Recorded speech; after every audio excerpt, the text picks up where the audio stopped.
Okay, today we're looking at creating a polytile design, food item based on the work of the pop artist. We're looking at Roy Lichtenstein here, and essentially we're looking at the students who struggle. So we're going to a simplified image for jacket potato with butter here. In terms of the detail, it's not so strong. It's a linear outline and lots of block colours, which make it easier for the students who struggle. Taking away the Lichtenstein image, you can see what I've done is I've drawn it out one side, and then the other side I've applied pencil on both sides. So this side here will take down the actual image. So it's very important to have both sides of the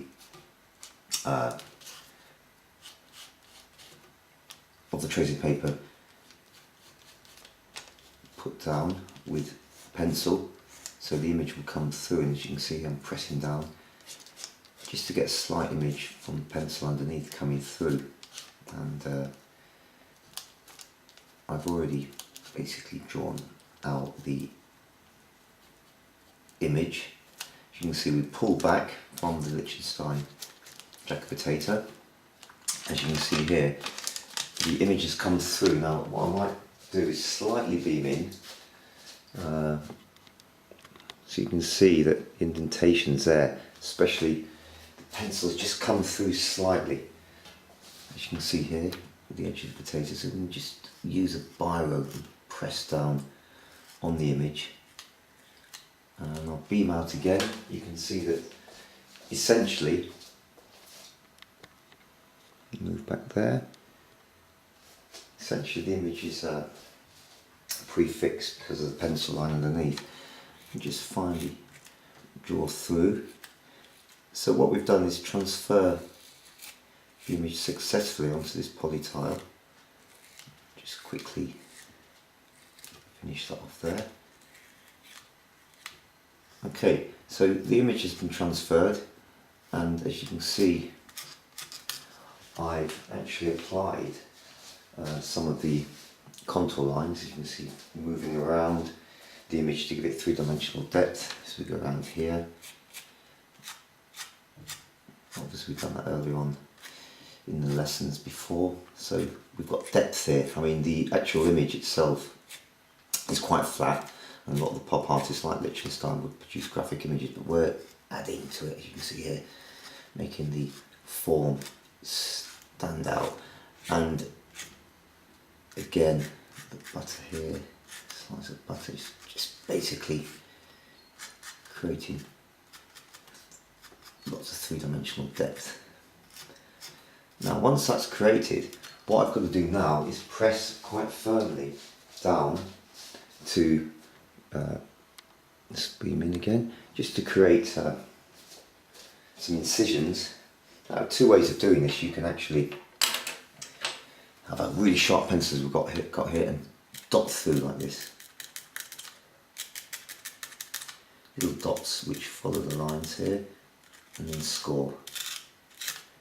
Lots of dots, and then score. This is a way of creating the incisions in the polytile which will take the ink. Some students tend to just go straight down and score in like this. Can be done, but I think the little dots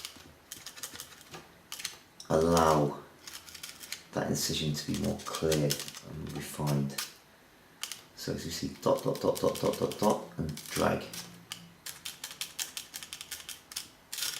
Kind of move in a little bit, actually. I think that make it a little bit clearer. Here we go on the butter. Again, dot, dot, dot, dot, dot, score, dot, dot, dot, dot, dot, score.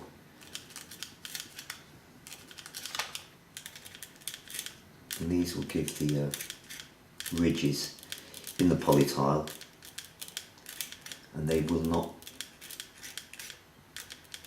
retain the ink, almost like tram lines. So these bits should end up being white, and the rest of the ink, whatever ink you use, colour red or blue will be retained on the outside. So again, just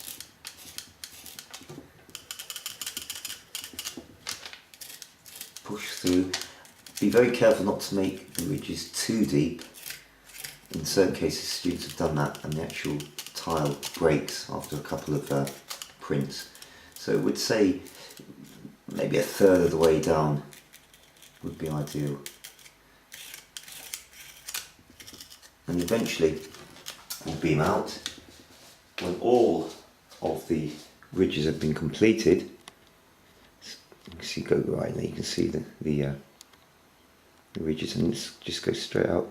When all of those ridges have been completed, we can produce a print, a polytile print, which will have great clarity. Okay, that's the end of the demo.